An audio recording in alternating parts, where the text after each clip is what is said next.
Hey guys, welcome back to the show. Just a reminder, tickets are still available for our conference, May 22nd through the 25th in Grafton, Illinois. We would love to see you there. It's going to be amazing. It's right around the corner. You can find all the information you need at journeytotruthcon.com. There's 4-day passes, 1-day passes, live stream passes. If you feel compelled to come hang out, come hang out. We're looking forward to meeting everyone there. It's going to be amazing. And the on-site lodging is sold out, as many of you know, but there is camping on site if you want to camp. The weather should be beautiful. There are Airbnbs and hotels nearby. So if there's a will, there's a way. Come out, and we'd love to see you there. Hopewell Farm CBD. Guys, if you're looking to try a new CBD, I highly recommend Hopewell Farm. On April 20th, they will be doing a 420 sale, 20% off all of their products. But until then, you can get 10% off all of their products with promo code Journey to Truth 10. I think if I'm wrong about that promo code, it's in the description below. Maybe. But I honestly, guys, I highly recommend it. But what I recommend even more, they have a skin salve that's amazing for like things like poison ivy or eczema or any skin condition. It works incredible. There's nothing better, I think, for a topical ointment. They have some really next level products and very clean products. So Hopewell Farm CBD, 10% off all their products. Journey to Truth 10. Tonight, we are joined by Megan Rose. This is a long-awaited interview. I've been wanting to have Megan on the show for a long time, and we're going to cover all the controversial topics: Trump, Q17, Elon Musk, SpaceX, the Galactic Federation, time travel. All the interesting stuff. I really want to get into what's happening right now, get some updates from Megan, and just have an amazing conversation. So welcome to the show. Hey, thanks for having me. I'm in the hot seat.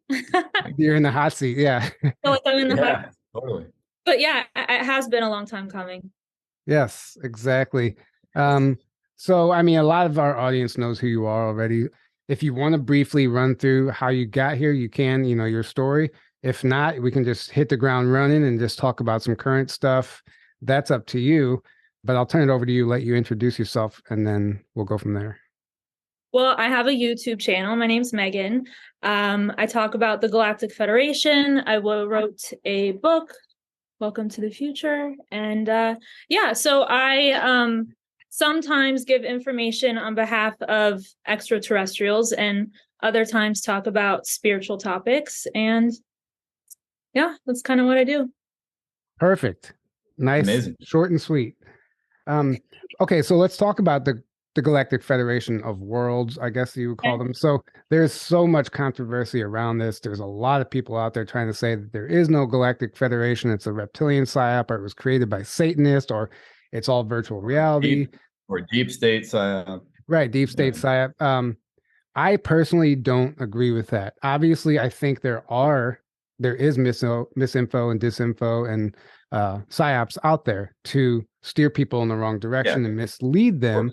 And when people learn about that, they throw the baby out with the bathwater and like, oh, nope, it's all fake. There's no federation.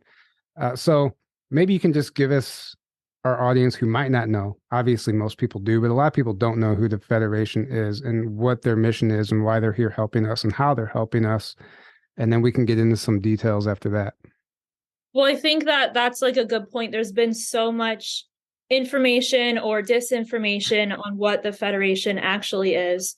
And there are so many different stories, and some people call it the Galactic Federation of Light, which I won't say is wrong either. It's just semantics, different words we're using. But some people view it as a spiritual organization, like they're spiritual beings or spirit guides that don't necessarily have bodies, that are channeling and giving advice or spiritual advice. And then there's some people that believe it's a military. And so from with real extraterrestrials and real physical bodies, and my experience is that they are a real military that are extraterrestrials in bodies that are spiritually evolved because they have spirits and everything, but are living a physical reality. So that's kind of my definition of it. Right. So how are they helping us? Like, what is that? What is their mission? Like, why is there such a controversy around the Galactic Federation? Well, the Galactic Federation works with the same group of US military that created the Letter 17, using timeline technology. And when our planet was infiltrated or tricked into signing agreements with the Greys and the reptilians to infiltrate our government, they came and evaluated and said, we need to intervene here, because if we get taken over by Greys and reptilians, then it's going to affect the rest of the galaxy and it's going to be bad for us. They could create a military stronghold from the Earth, Moon, and Mars and really try and take the galaxy over. So the Federation, it's not really a rescue mission, but we're a lesser evolved, or our technology has been suppressed, so we can't defend ourselves from a huge military force. So they decided to say, hey, we're going to make alliances with the US Navy to come in and clean up the underground and kick these ETs out and help them evolve, give them technology so that they can defend themselves.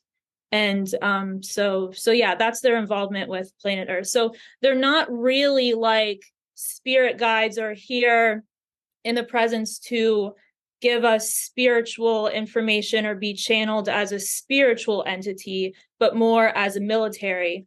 However, you might be connected to someone who has a job in the military who's part of your star family, and they'll kind of give you like advice on what to, how to live your life or whatever. But yeah.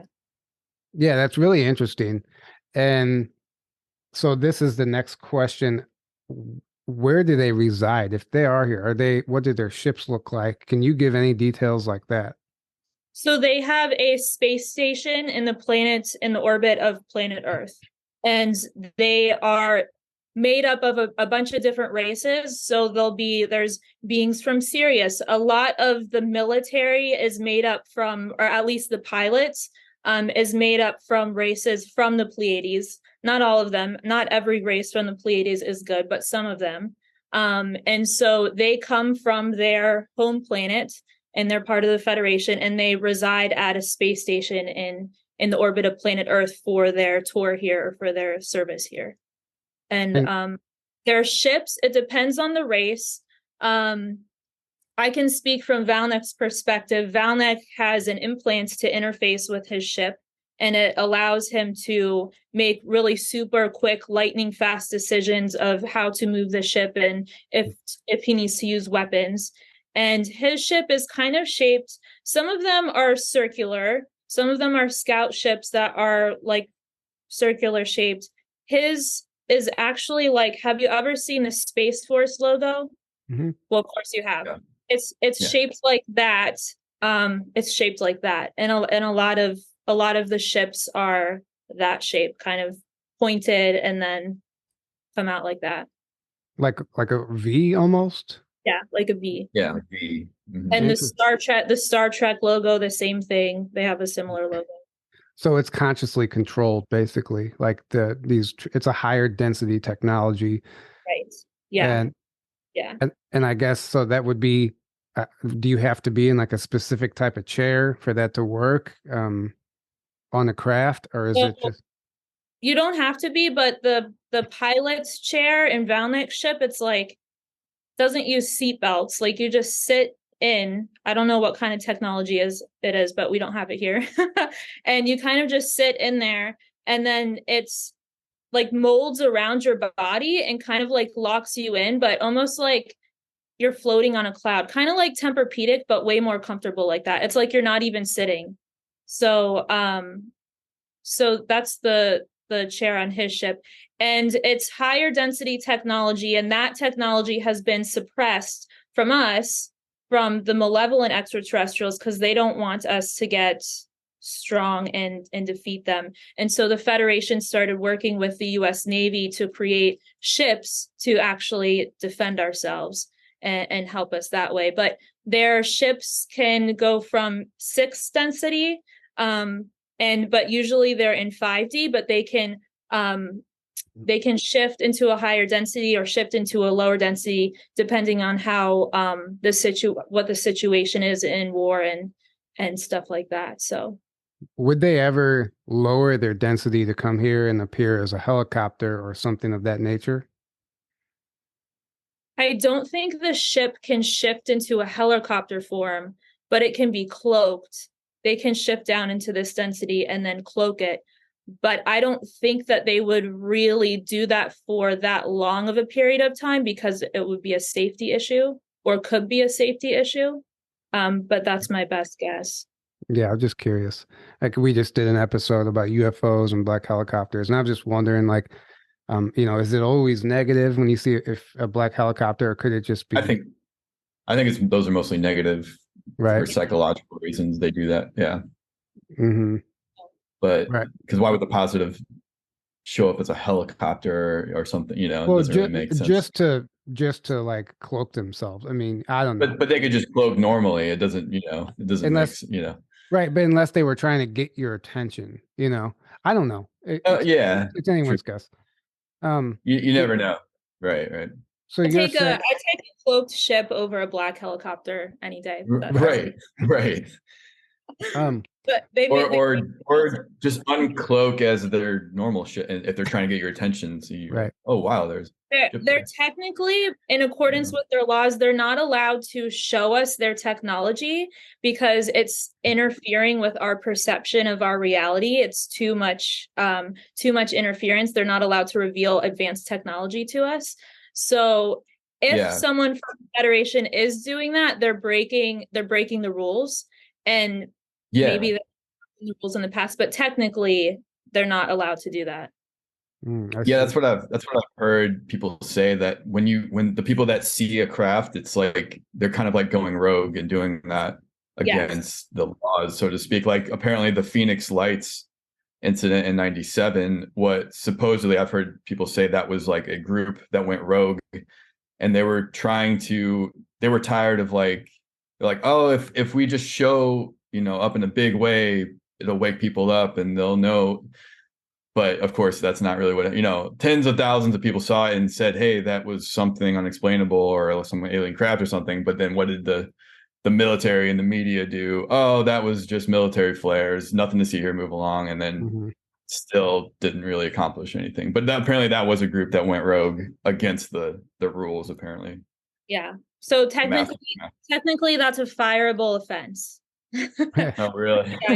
You're not allowed to do that.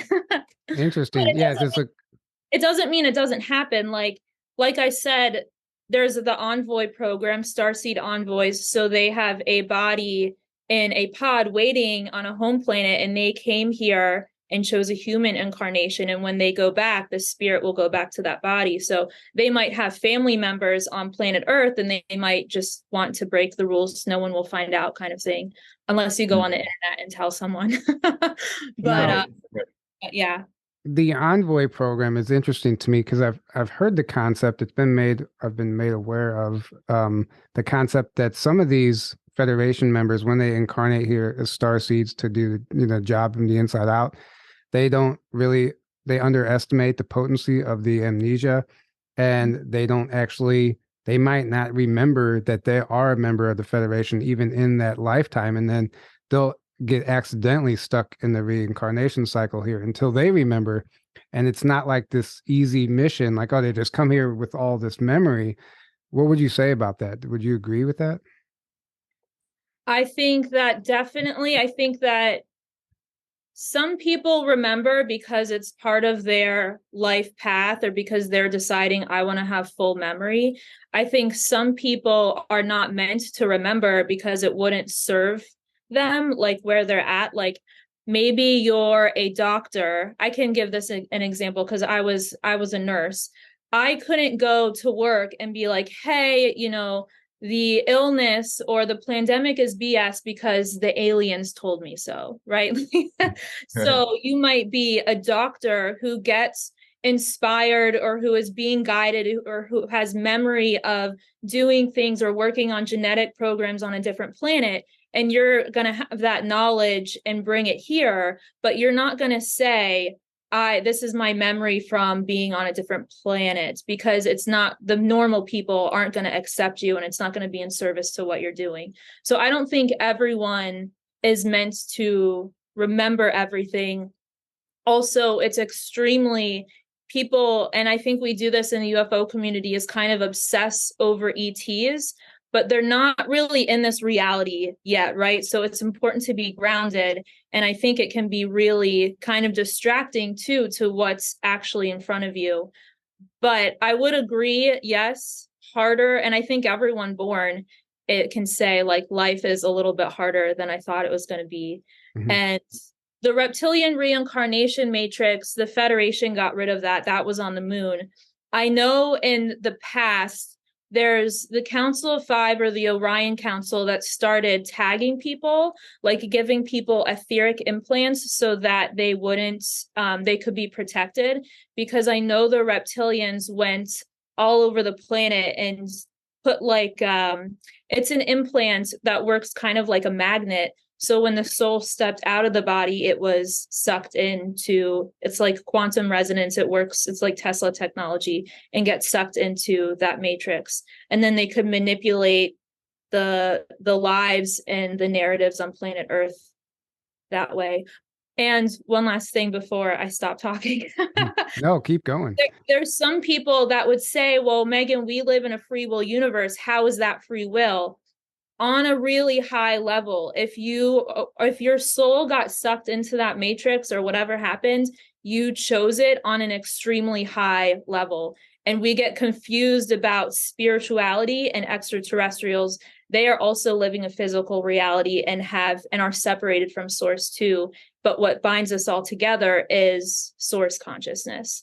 And so everything truly is a choice, all of it. On some level, our higher self or a version of us have made that decision. As contracts, that's a good point. Yeah. Like, for example, I'll use Valnek as an example, who's in 5D. The reptilians are enemies of the Federation, or the Draco reptilians are enemies, and he recognizes them as an enemy. They are a threat to the physical reality, but on an extremely high level, they're not a threat to his soul or to his spirituality, or on any level. Does that make sense? Yeah. It's like the 3D construct, of everything's kind of black and white, fight or flight. Right. So then it is a threat to this existence, to the human experience. But beyond that, like, we're so much more. Right. Okay, so I want to talk about the implants, but before that, I want to go back to the 17 operation and how the Federation and the Navy, and this time travel technology, quantum technology, whatever, is tied in with that. A lot of people think the entire operation was a psyop, it never happened, blah, blah, blah, all the theories. I just think nobody actually knows. People just want their theory to be right. People want to play gotcha and feel like they're, better than someone else, whatever. But what can you tell us about that operation and who's behind it, as far as you know?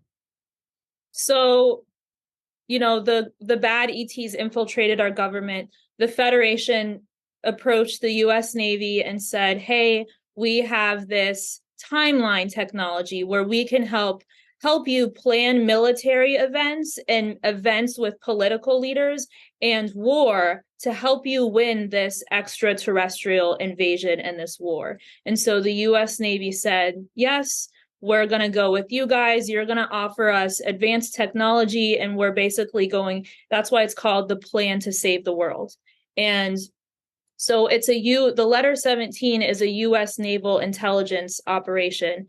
And, Am I giving intel on behalf of the letter 17? No, because I'm not in the US Navy. You can't run an intel op from the Federation or from anywhere unless you're part of a military, unless you're a member of their military, right? So, but they approached them. The US Navy agreed. And so it's the technology itself. I don't know if I would call it time travel technology. I would call it timeline technology, where they're able to use math equations, extraterrestrial math, we call it quantum, but I think it's because it's advanced and we can't understand how it works. but they use math equations to predict certain events or predict the outcomes of certain events, and where to go and what to do and how to strategize their military. So I don't know if it's time travel technology, but it can predict the future or predict certain outcomes. And so what I know about that is that that's been successful. And that's why they say nothing can stop what's coming. The best is yet to come. The war is won before, we know about it, because they have predicted and been successful at getting us onto a certain timeline that leads to the liberation of humanity. And that is also how they are. So they know when we're going to have contact with extraterrestrials. They know when the big rollout of real disclosure is going to happen. So they're never going to say, the Federation is never going to say, oh, we're coming, or any extraterrestrial race is going to say, hey, we're coming to contact humanity in a month, and then it never happens. Oops, didn't work out. No, they're smarter than that, Mm-hmm. But Right. But yeah, that's what it is. And that was the basis of my book, is Welcome to the Future. Right. So how would what is your opinion on Trump's involvement, if he is involved, in Elon Musk? Because there's a lot of theories out there that they're somehow involved in this operation as well. Maybe not. This is stuff that people flip out about when you make claims, because where's the sauce? But it doesn't matter anymore. Let's talk about it. Yeah, the Federation and the U.S. Navy approached Trump to run for president, and he agreed. Right. So he's working with them. So Trump isn't necessarily responsible for the operation. He's just being agreeable with them, and it's a military operation. And the same goes for Elon Musk. Elon Musk has companies that produce advanced technology, and the Federation, under binding, I'll emphasize this, binding strict agreements, Elon Musk is given plans to manufacture advanced extraterrestrial technology. So he, in accordance with our military, he has military contracts. So yeah, they both work with the military. So they're not, should we idolize them? No, they're not saving the world individually. They have a big power source behind them, and a lot of hints to this, so that people aren't like, Megan, you're full of BS, which that happens. But Elon regularly tweets letter 17 comms.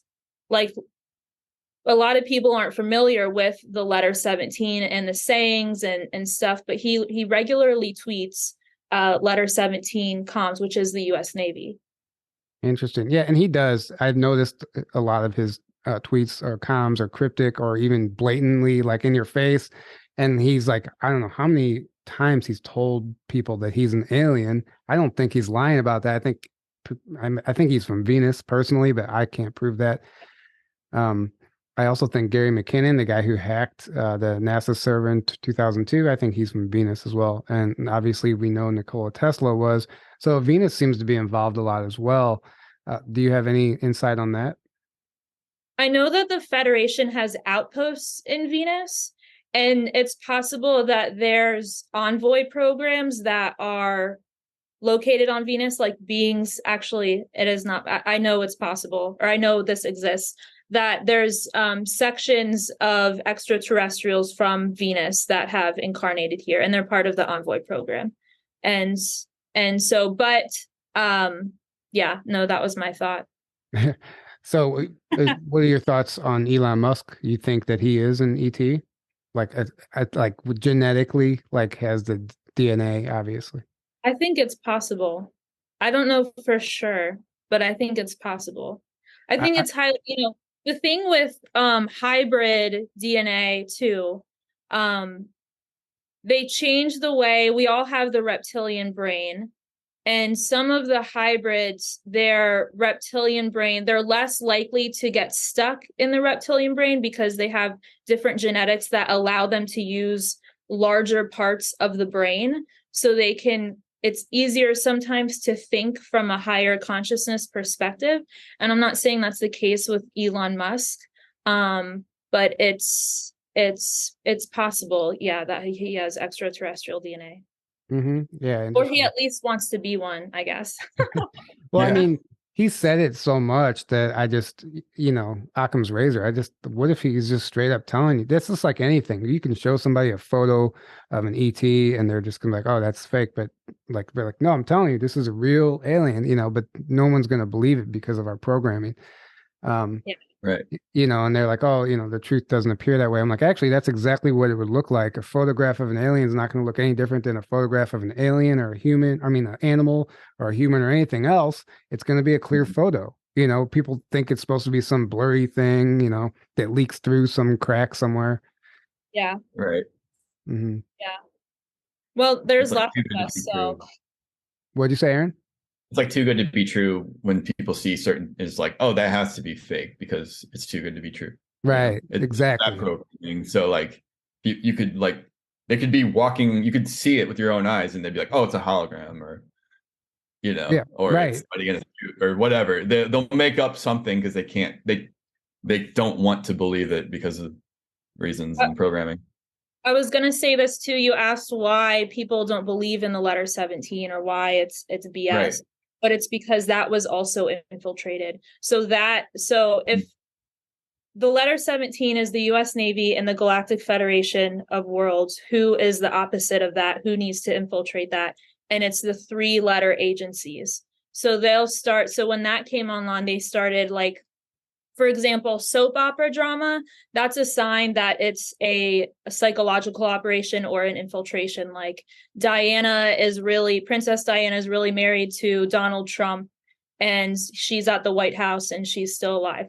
That kind of stuff is meant to discredit the actual intel in the intel drops. That doesn't have anything to do, it actually doesn't have anything to do with the letter 17 or the Navy at all, when you really think about it. And I think also too, in the truther movement, so many people try to decode the posts and they're trying, and maybe the decodes weren't accurate, but that doesn't mean that the intel wasn't accurate. It just means that we misinterpret it. Does that make sense? Yeah, that's people interpreting and talking about the thing. It's not the thing itself. And I noticed that heavily with the 17 posts and movement, is that you got the thing itself, and anyone can go and read the drops in the post and see, and it's like, it's amazing when you just read it for what it is. Yeah. But then you got all these people making predictions and interpreting it in certain ways, and then so many people only see that, and then they judge based on that, and they go, oh, look, it's all BS. Yeah. I'm like, well, did you actually read the post? No. Right. And okay, so you're judging it and you didn't even read the thing itself. You're just making judgments on what you're seeing with the community and people talk. And a lot of the influencers who have built their platform and their identity surrounding that operation, most of those influencers, like some of them actually, I know for a fact, never even read the drops. It's like they just jumped on the bandwagon. And then this is where it gets, and I think that's probably by design. But it's interesting. A few years back, I forgot what channeled message I listened to. It talked about the operation was infiltrated, but they actually allowed it to happen so they can like keep your enemies closer, and they were keeping tabs on them, whatever. They knew who the infiltrators were. But after that, you couldn't, some of the posts and some of the people who were being like tagged in Q drops and all this like cheerleader campaign type of stuff was actually the infiltrators. And then Daryl James, when he was told about the operation in 2005, way before it ever even happened, he was even told it will be infiltrated, and when they come back, it won't be them. And so it's really interesting, like whether or not that's true or not, it's just something to consider and think about. But what are your thoughts on SpaceX? Will they be involved in the rollout of like this new tech that we're going to see, since Elon Musk is behind that? Yeah, SpaceX, that's where Elon Musk is getting a lot of the advanced technology from the Federation. So SpaceX is helping to manufacture the Starfleet a bunch of spaceships to help us defend our planet. And actually, I posted this video not too long ago, commercial flights. So if people want to work on Mars or people want to work on the moon, then they have transportation from Earth to the moon or Earth to Mars. And people might think that that's weird, because when I first heard that, I was like, that's so weird. You're trying to take me off my planet and you're evil. But think about it. When you live on a different planet, it's not too strange to say, hey, I work at this outpost in the neighboring planet. I work, over here. I work off planet and I come back and I come back and forth. Like that's not that strange. And so we can outsource, we can create a lot of jobs because when we do that too. So it's good for the economy as well. Mm-hmm. And the argument would be, why don't they just use a jump room or a portal? But from just from what I've gathered from interviewing whistleblowers and people who've been through those portals, they aren't actually good for your body. Biologically, they eventually affect you. It's not secure, first of all. So are we going to give everyone access to open the portal? So are they going to give us the code to open the portal to go through these facilities? Every single person, if you have 500 people working at a facility on Mars, are we going to give them all the code to this portal so that they can move back and forth? It's not secure. It's better to have an airline pilot where they can track and secure that information to transport people back and forth. And I don't think it's good for your body to go back and forth through portals either. So exactly. So you mentioned in one of your videos, SpaceX will be the space version of Pan Am. Yeah, that was my friend Valnek, who works for the Federation. That was his joke. But I suppose, yes, it will. It's a good analogy where and I posted, I forget the actual definition of Pan Am, but apparently it was like the biggest airline and it flew a bunch of international flights. And so SpaceX will be the space version of that. Interesting. Yeah. And we had Mary Beaver on the show and she was like, there's spaceports everywhere and they're actually on Google Maps. You just type in spaceports on Google Maps and I was blown away. Some of them even say galactic spaceports, but the pin drop will be like in the middle of a mountain range or in the middle of a desert. Some of them are at actual, some of them are at little miniature airports. Some of them are at major airports. And you just have to ask yourself, like, what's going on here? Like it was, I forgot which one was, it said just galactic spaceport, like right on Google Maps. And I feel like the infrastructure is there already. And when they finally decide to like flip the switch and roll this stuff out, they can just slowly be integrated, into our awareness.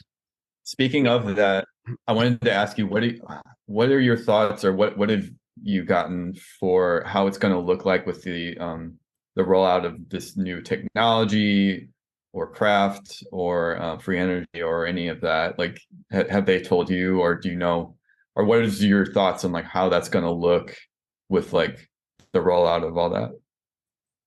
I don't know the exact plans. I think that the Navy is in charge of how that's going to look. And I think we have to make sure that we kick out the cabal, or, make sure that works out first. Obviously, yeah. That has to happen. That's step one.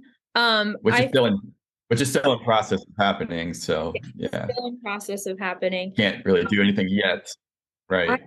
I haven't really thought about it that much. I can say this. I think it will be done in an official way so that we don't all have to argue about it, and that we'll really know. And I know this has to happen. So our technology has to be more advanced. And then the ETs will see us as an equal society. Mm-hmm. And so then they can contact us because we won't be dependent on them for their advanced technology, or see them as like, oh, you're so cool flying a ship. We'll have the ships too. And it will be seen more as equals. So that's one of the Federation laws, is that our technology has to be comparable to theirs. And so that's part of the letter 17 in the Federation's agreements, is that we're going to help you graduate as a planet by giving you the technology, and then you can have a multi-planetary society. Interesting. And that makes a lot of sense. Yeah, and that makes a lot of sense. It's going to be a so why would the cabal, or why would these evil people want to suppress the information about this advanced technology being produced? Because it keeps us small. I don't think it can mess up the timeline at this point, but it can distract us from liberating ourselves from the cabal so that we can continue forward on that path. Does that make sense? Yeah. Right. So it's solely in place to slow us down and distract us. And, some people do fall for it, take the bait, and they'll, sign up for the programming and the matrix, but that's the game, that's why you have to know yourself. But I want to talk about the implants and Neurolink. You did a video on this recently. I thought it was excellent. There's a lot of misunderstandings, myth and misinformation about these implants. Some people think everything is negative, every single one of them, no matter what, it's negative. We don't need them.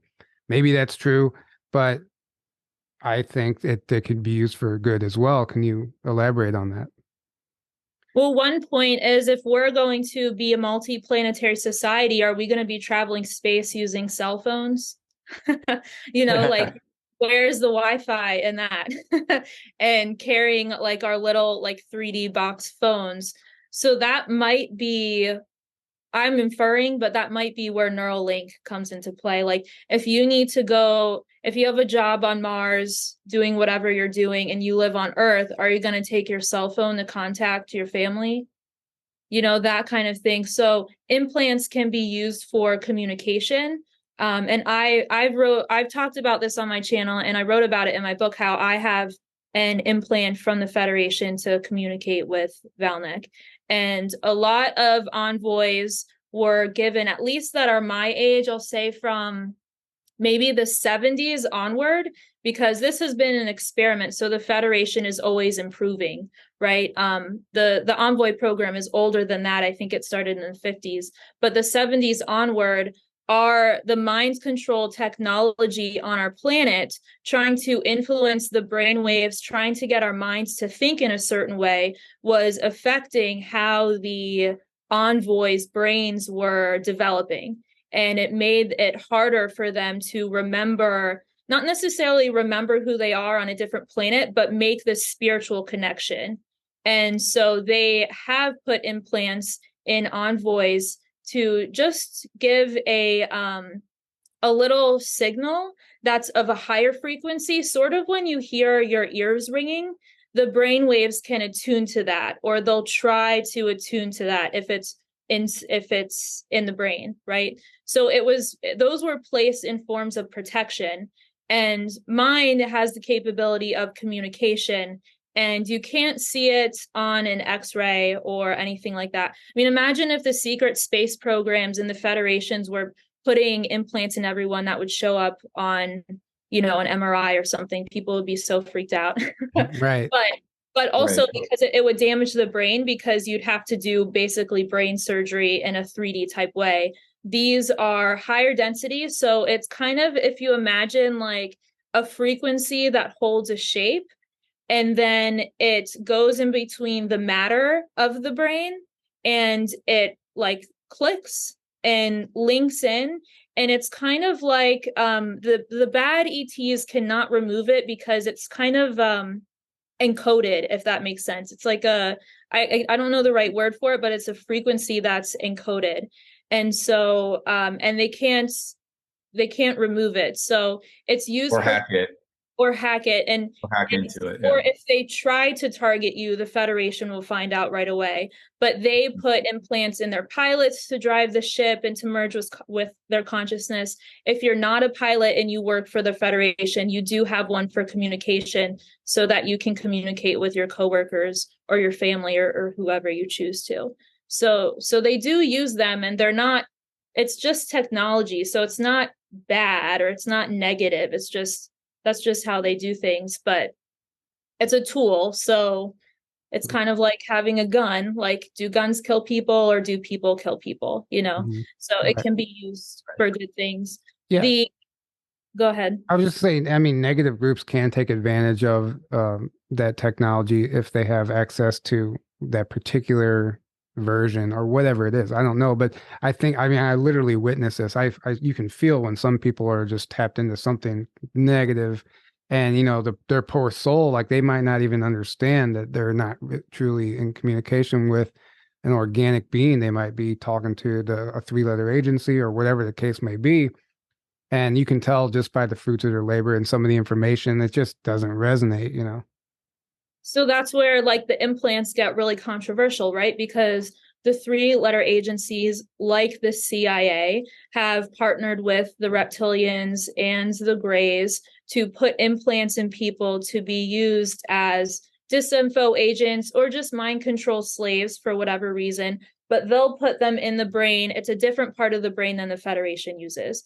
The Federation implants, it's put in a conscious part of the brain where you can consciously communicate using telepathy. So you're consciously opening a channel, closing the channel, kind of like you would, answer the phone, close the phone. It's a conscious thing. The CIA implants or Gray implants or beings that work with the three-letter agencies, they're put in the subconscious part of the brain. They don't want you to know you have an implant. And they give you a program. So this is your reality. This is who you are. This is your perception, and it's in the subconscious. And we all know that our subconscious really creates our reality or really has a strong influence on our reality. So if they can control the subconscious, then they can control you. And unfortunately, where those implants are placed and how they place them, they cannot be removed by the Federation, or they can't be removed by benevolent secret space programs. You can only, overhaul or overthrow those agencies because they place them, the subconscious part of the brain, where they place them, they can't be removed without removing like chunks of brain tissue. It's not safe to do. They would have to kill you. So, and the malevolent ETs, they don't make implants and say, hey, one day maybe you won't need this, Right. First, they own you. You are a slave. We're going to put this in you. It's going to be in there for the rest of your life. And, whether if you die, but we're going to own you until then. The Federation, they can remove their implants themselves if you don't need it or if you decide you don't want it. Thank you for clarifying that. I think it's very confusing for people out there. And there's a lot of, like I said earlier, just misinfo and whatever. Maybe just not even misinfo, but just a misunderstanding of what's happening. Well, there's buzzwords that people get triggered. And there is a transhumanist agenda going on that the cabal in the dark is trying to implement. So a lot of people just hear implant and all they think of is that. And they're like, no, that's all bad. Stay away from that. But they've already been doing you should be cautious about any implants. If someone's coming to you saying, hey, I want to get this implant, yeah, absolutely. You should not be like, yeah, let's do it, But there are, like you said, like in your experience, there are benevolent races that have this higher version of that technology that is protected from being hacked, that is actually used for good. It doesn't infringe on your free will. It's not trying to control you or manipulate you.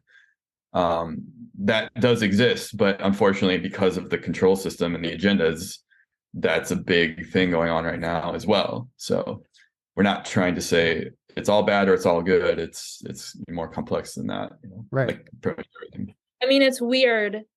The transhumanist agenda, they've already been using implants in people. Like this has been going on for so long. A long time. Yeah. They don't even really need implants to control people. No. They control us by all of the indoctrinations, all of the programs, the mainstream news. They just put implants in big political figures or big players to help control people. I mean, have you ever seen someone lie so well? Like Joe Biden saying that this is the best economy there's ever been. Like he genuinely probably believes that. Like, I don't think he thinks he's trying to deceive people. I really believe that he believes that.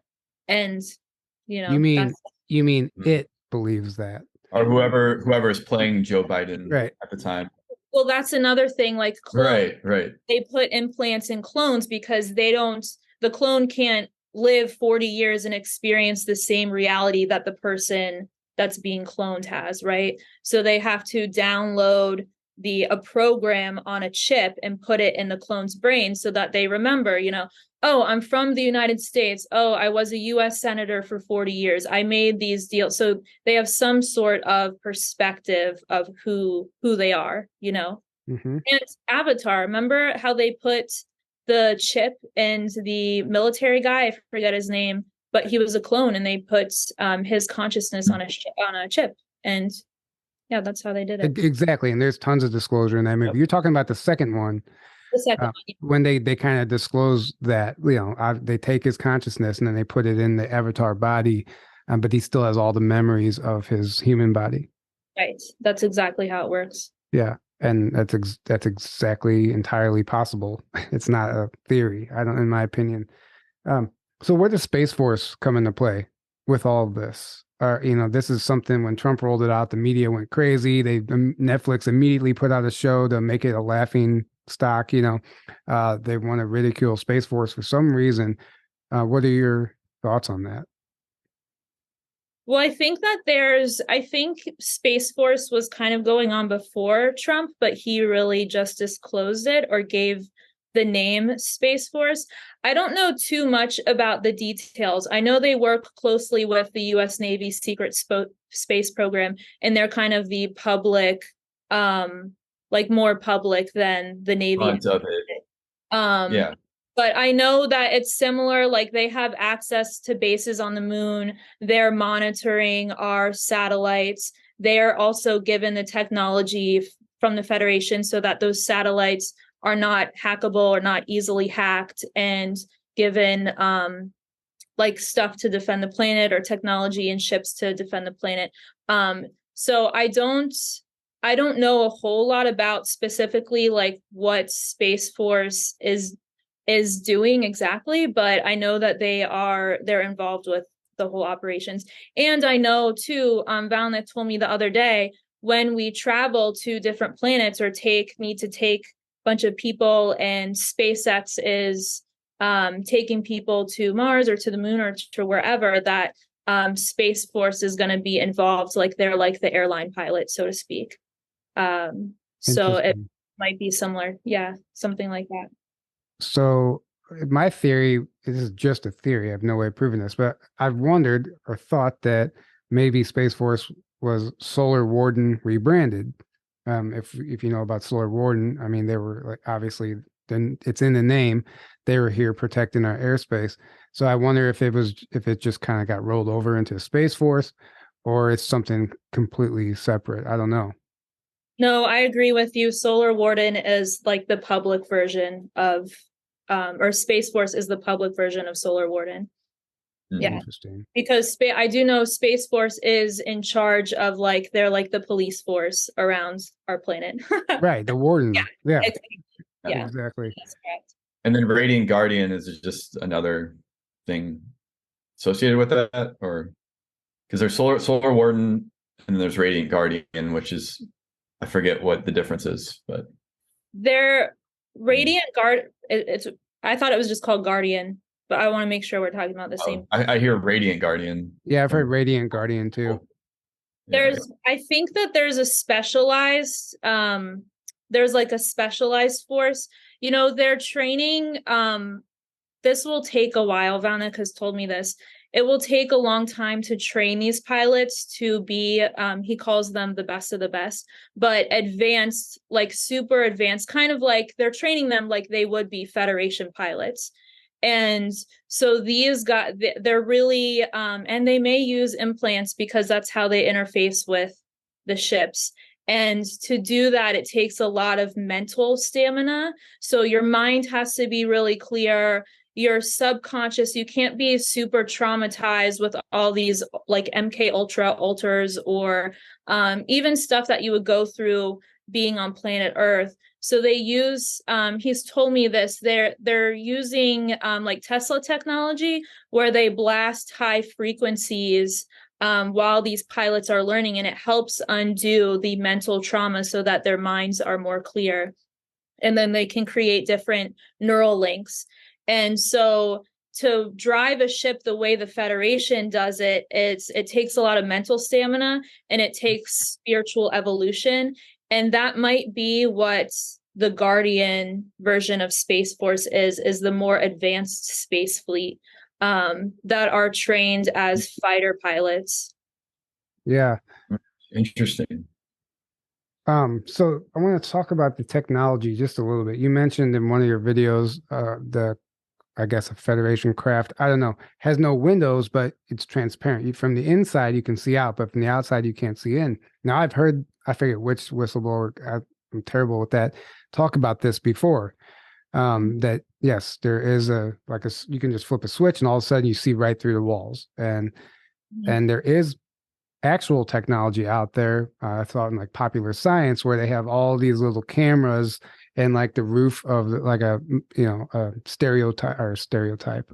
prototype aircraft where it's all these little cameras actually create image of outside. So it's actually not becoming transparent, but they can flip a switch and it seems as if it's transparent based on all these like hundreds of little cameras.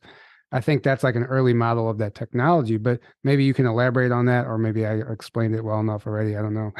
Yeah, I don't know. So like you can't have a spaceship that has windows. Like that would be horrible.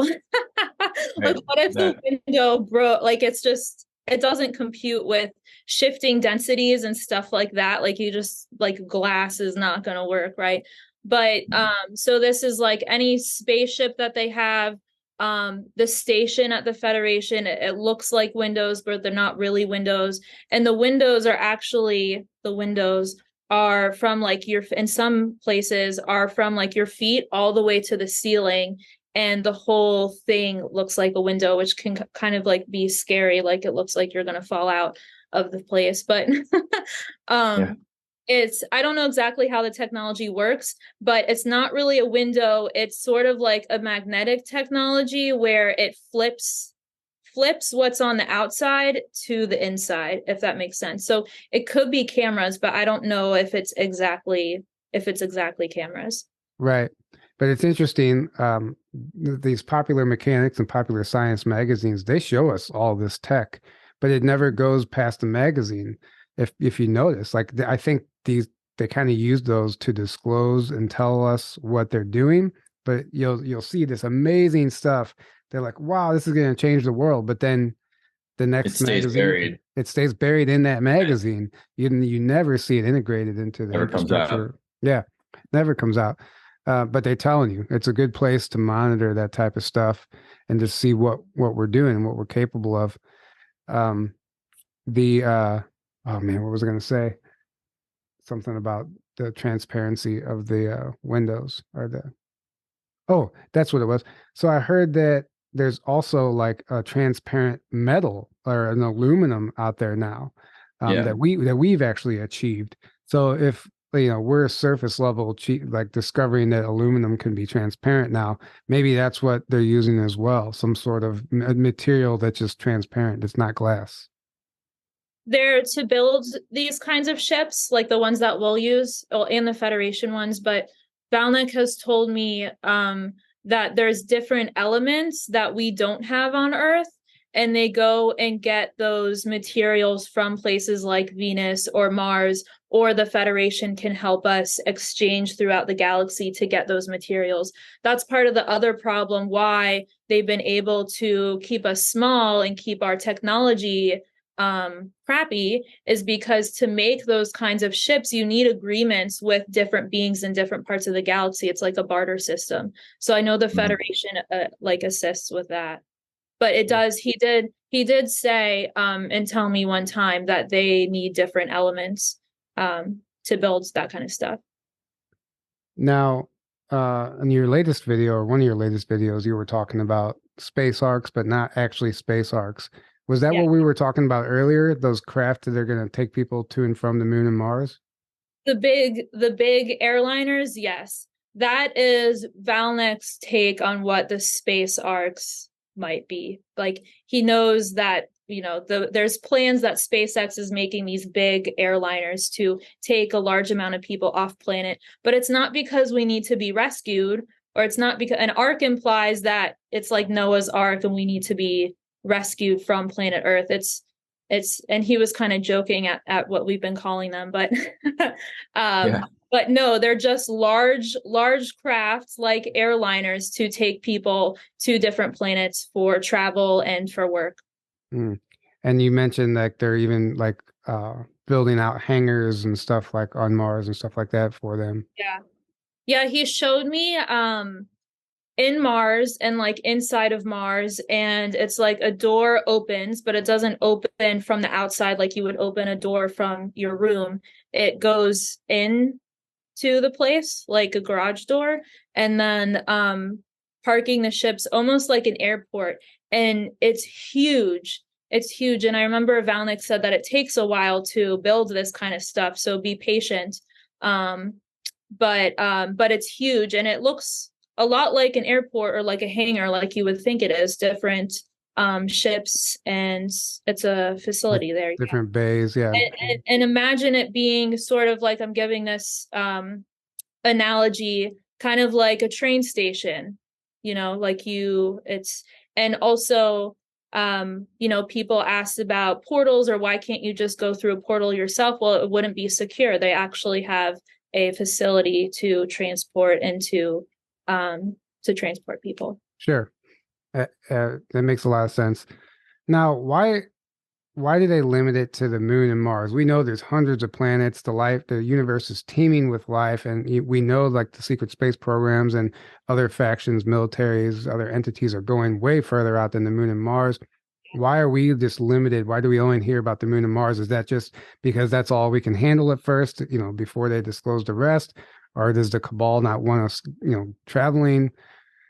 So the rest of the galaxy will be more inclined to be friends with Terrans when we join the Galactic Federation of Worlds.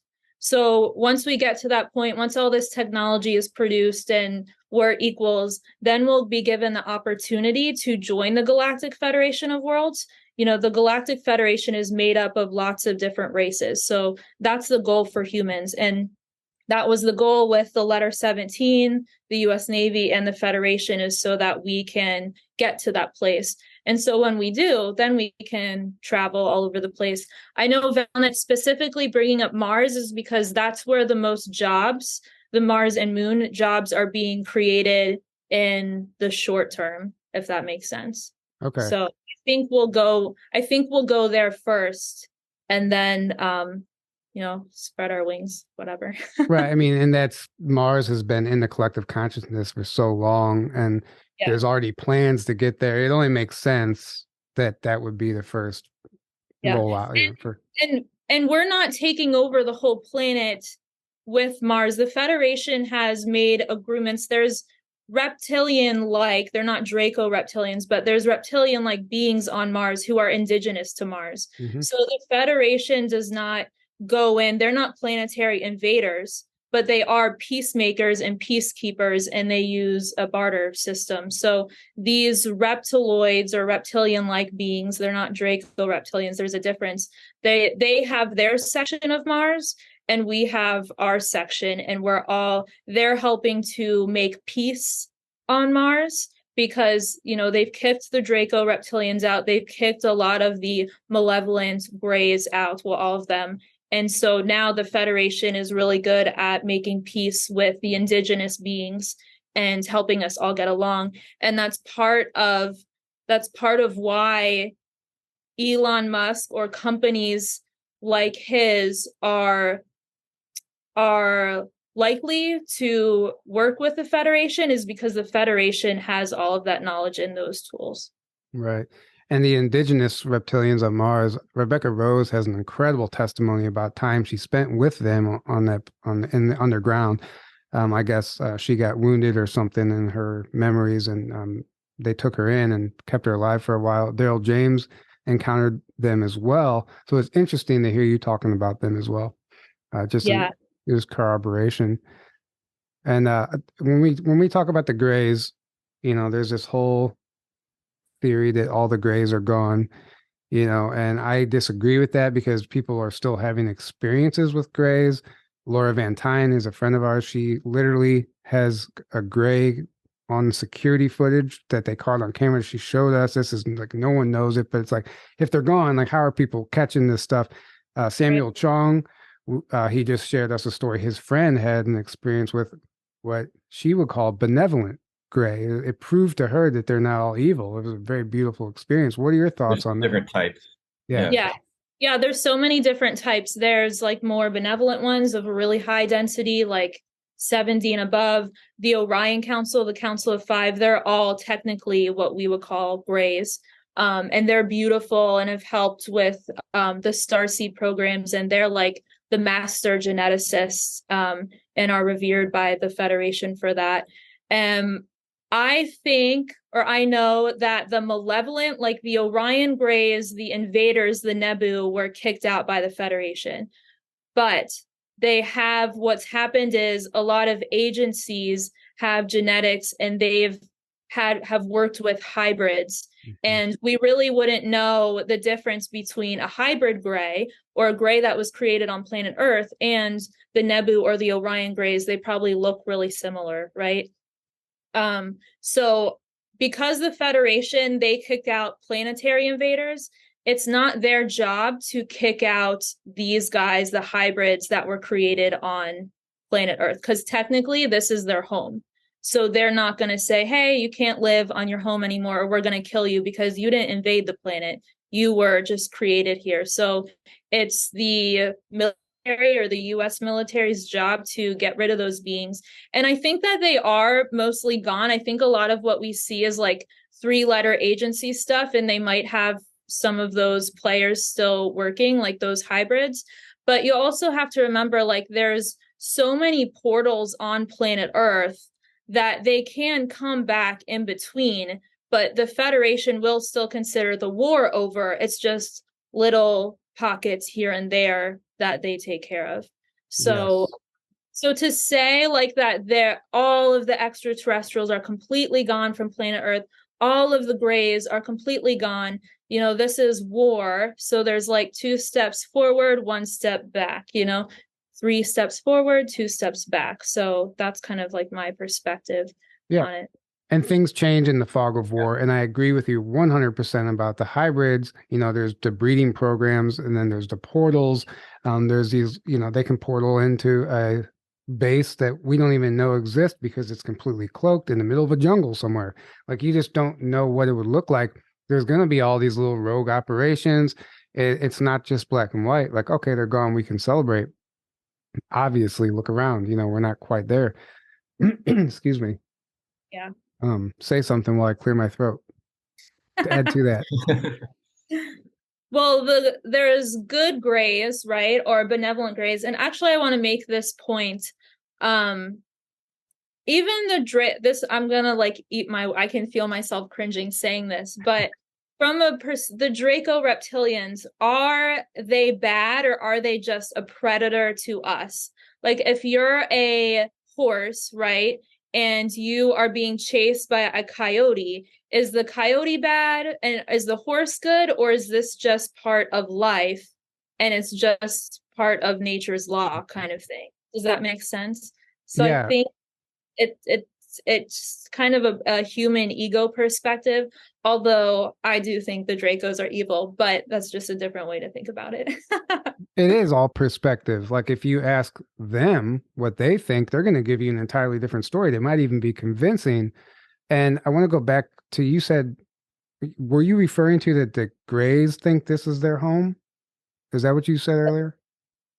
The invaders, they probably would say something like that, but the hybrids that were created using genetics from the Greys, or the hybrids that our 3-letter agency friends have made, and those guys were created here. They don't have a home to go to, right? So the Federation isn't gonna kick them out or deploy their military services to say, hey, you have to leave because this is their home. But our military can say, hey, you're a threat to us and we're going to kill you, whatever. Right. And like, the whole aliens playing God thing, I think this has gone back to the beginning of time and all these demigods that the lower evolved primitive species on the planet, they thought were gods because they didn't know any better. Right. We still kind of see that happening now. Would you agree? Like that's where we're at. They still think that they're gods. They still think that they have this power that they don't really have.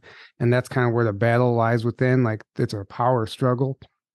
Yeah, I think they want to make us believe that so that we give our power away and consent to that, because we can help if they can. This is like how black magic works. If they can twist the truth and distort the truth to get us to consent or to be agreeable to them being our enslavers, then it helps perpetuate that in the reality. So yeah, that's I don't know.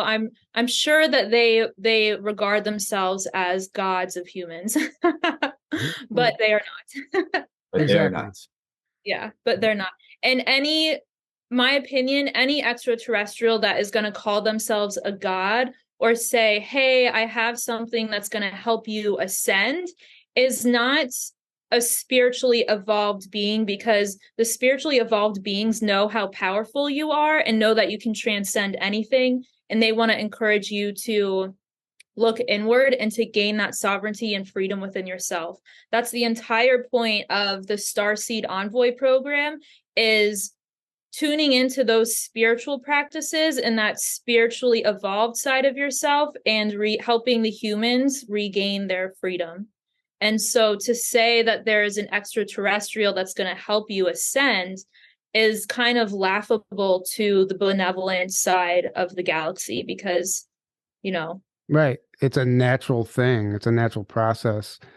Right. And exactly. It's very deceptive. And it sounds appealing when somebody's, because we're all like looking, like we want out, right? Get me out of here.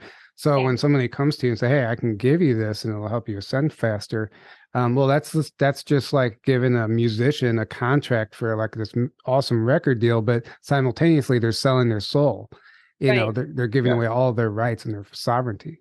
And the reason I think that information is in the UFO community is because star seeds or envoys are going to be drawn to extraterrestrial information, right? And what better way to take them off their path than to get them to consent to give their freedom away and say, hey, the ETs are coming back. You're going to get an out. We know this is harder than you thought, and we're going to help you. Mm-hmm. But the benevolent ETs believe how strong you are and know that your soul doesn't need help to wake up or help to realize itself. Mm-hmm. That way. Exactly. And that's kind of where universal law comes in as well, which you've done amazing videos with Dr. Charnel. I think maybe a 3-part series on that. You've even done a video on your own channel about it. But universal law, can you just explain like your basic concept of like how this operates? You basically explained it already. Like there's a natural process to anything, but for those who might not be aware. Well, universal law is a set of principles, and it's how energy works and how the universe works, or energy in the universe works. And the reason we call it law is because they do not change. They're principles that do not change. And so it's kind of a spiritual perspective where we are all part of creation. We are all part of one consciousness. We all are equal. We all have free will to realize ourselves. And this is the basic spiritual principles that Valnex race and races from the Federation subscribe to. So that's another thing when it comes to contact, is they're waiting for us to learn all of this. And they're not going to interfere with our spiritual evolution, because that interferes with our free will. And if someone comes and wakes you up and turns the light on, is that spiritually evolving, or is that you realizing yourself, or is that someone controlling you? Mm-hmm. Do you see what I'm saying? So it takes away your free will, because you have a choice to ascend. You have a choice to evolve, And that's really what got us into this mess, is bending free will, right?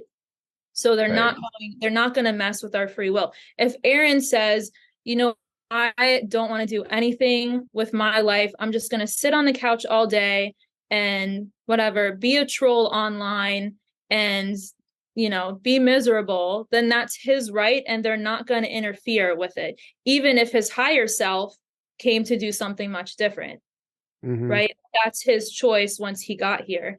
And I think the envoys who subconsciously really remember what it was like to be at home know that this is it's harder than they thought.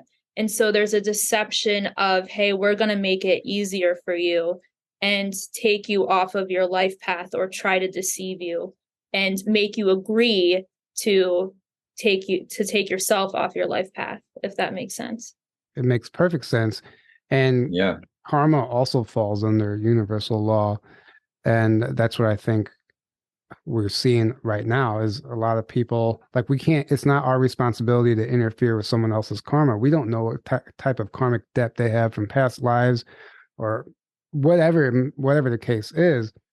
So a lot of the stuff that we're seeing right now that might look negative might also be in place so those people can learn their lessons and pay off their karma. What are your thoughts on that?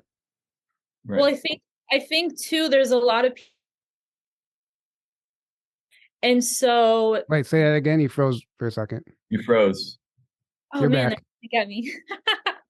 No, I said there's a lot of people here that have past life karma from the Orion Wars. And I feel what we're seeing a lot of is karma from that. A lot of people are afraid of being captured, being enslaved, being murdered by dark forces, and are coming here to help heal that aspect, if that makes sense. And so I feel subconsciously too, there's a lot of fear of starseeds, or envoys have a lot of fear of being controlled, because maybe they've done missions in past lifetimes where they were deceived and they were controlled. And so a lot of that is clearing. A lot of that energy is clearing, So I think past life stuff does have a lot to do with what we're seeing now too. I agree with that. Well, thank you so much for joining us. Is there anything else you'd like to add? Any current updates you've gotten from Belknap, or anything that you'd like to close with? Or he always says, do not consent to fear. Fear is a choice. So I'll end with that. I agree with that. But no, thank you for having me. Yeah, this was amazing. Can you let people know how to follow you and where they can find you? I have a YouTube channel, Megan Rose, and then my book, Welcome to the Future, is on Amazon. And then I'm also on Patreon. I do like live Q&As and live soul coaching and meditations and stuff on my Patreon channel as well. And Telegram. And Telegram. I'm always on Telegram. Right. I was gonna say that's like mainly where I follow you. So guys, go check out her information, check out her website, check out her Telegram. She's doing some amazing work. Thank you so much for joining us today. It was a lot of fun.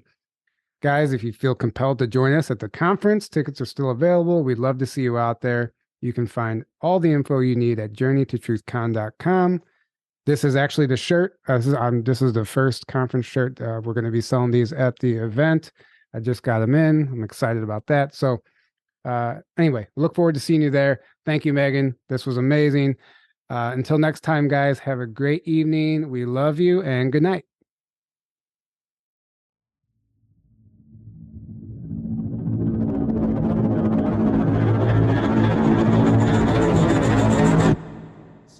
There was a CIA director named William Colby who in the 1980s said, we'll know our disinformation campaigns are successful when everything the American people believe is fake.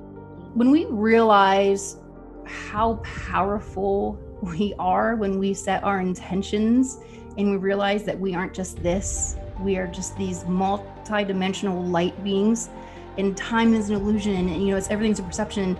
Then you can go forward and backwards and embody it and just pop out and go and do this work. We can do amazing things when we set the right intentions to do it. And I said, this is us on this plane. That's what this is. We're going to the moon. And he said, this thing is a lot older than you think it is, and we've been going to the moon a long time. But I wrote on it, I knew that we went to the moon. And so I always knew there was a base on the moon from a young age. And our DNA is a complex recording system of the history of the entire universe, the history, of everything, that not just this timeline that we know, but multiple timelines of reality. There are a total of 9 different categories of planets in the universe. We people on Earth, we are living on a category 1 planet, like elementary school students. And the Theobans, they are living on a category 9 planet, like college professors. So they have been really guiding us throughout history. Teokum let us know that this facility under the Sandia Mountain is considered an information station for interstellar travelers coming to the planet. They tell us that their facility was retrofitted into the ancient tunnel system that already existed. And as far as the bending the space-time continuum, I've had something like that happen. And what seemed like about a 5-minute encounter has been 4.5 hours of missing time. And I was completely conscious. And when you're dealing with a type 3, type 4, type 5 civilizations that can work with the different coexisting timelines, all bets are off, man. Every time we have Bigfoot activity out there, we're having ETs and orbs and stuff like that. We have a lot of this stuff documented. As a matter of fact, I'm a member of 3 different teams, and I work with people from all over the country out in the field. And we actually have documented a portal, something that we consider to be a portal opening. And we sent 2 of our team members inside of it. And Really? It disappeared and then came back out. I would suggest that we take it one step further and say humanity has never known who we are. We've always been in the thought control matrix. And one step further, perhaps we could say that we're in a consciously controlled state of hypnosis. In other words, are the thought control matrix creators constantly bombarding us with frequencies that keep us from being telepathic, that keep us from remembering who we are? And the thought control matrix was set up, and we have never known our potential, our power, our beauty, our incredible connection. It makes no sense at all. There is no reason for it other than the programming that we've received for generations, because it's all about order. It's all about listen to your elders, listen to the teachers, listen to the adults, listen. And what that does is it dims the light of the child, and it makes them feel like they don't have a voice.